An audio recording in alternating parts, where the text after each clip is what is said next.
Hi, this is Sensei Jonathan, and I wanted to talk about a critical question. What are fears? How do they come about? Are they good? Are they bad? Are they helpful? Are they not? So let me talk about the way we present it here at Integrity Martial Arts. And I'm not saying I have the truth on fears, or that I know what they really are, but I think this is a workable model that helps people become more functional and more effective, for them to follow through on things that make a difference. And for me, that's a good model. So first off, fears are feelings. They're not real, like, the way that this is real or this chair is real. There's something that exists in your imagination. And that being said, though, things that exist in our imagination are incredibly important. They determine our self-esteem, they can determine our outcomes. So it's very important, but they don't have any kind of external reality. They're imaginary in the sense that they live in our mind. So, are fears good or are fears bad? Well, I would say fears are neither good nor bad. They're simply feelings. And if fears make you do good things, if you're afraid of maybe letting your parents down and it causes you to stay on the right path, well, that can be a healthy fear, right? If you're afraid of getting burned by the stove, well, that could be a healthy fear too. But if fears have you do bad things, like I'm afraid of being embarrassed, so I went along with a bully in bullying a friend of mine, or really anybody. Or maybe I'm afraid people wouldn't like me, so I went and did something with them that I ordinarily wouldn't do.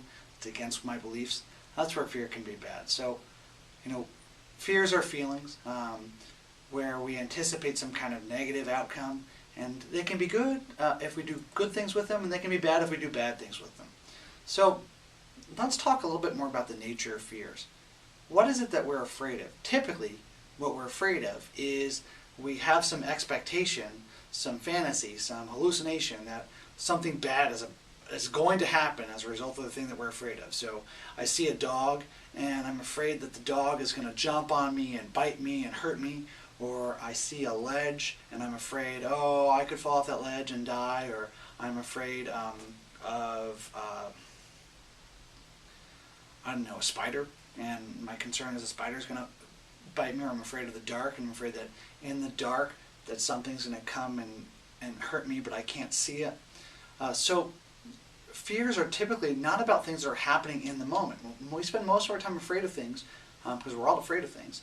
But we spend time afraid of things that aren't actually happening. They're fantasies, they're imaginations, they're things that we expect are going to or could happen, and that's what we're afraid of.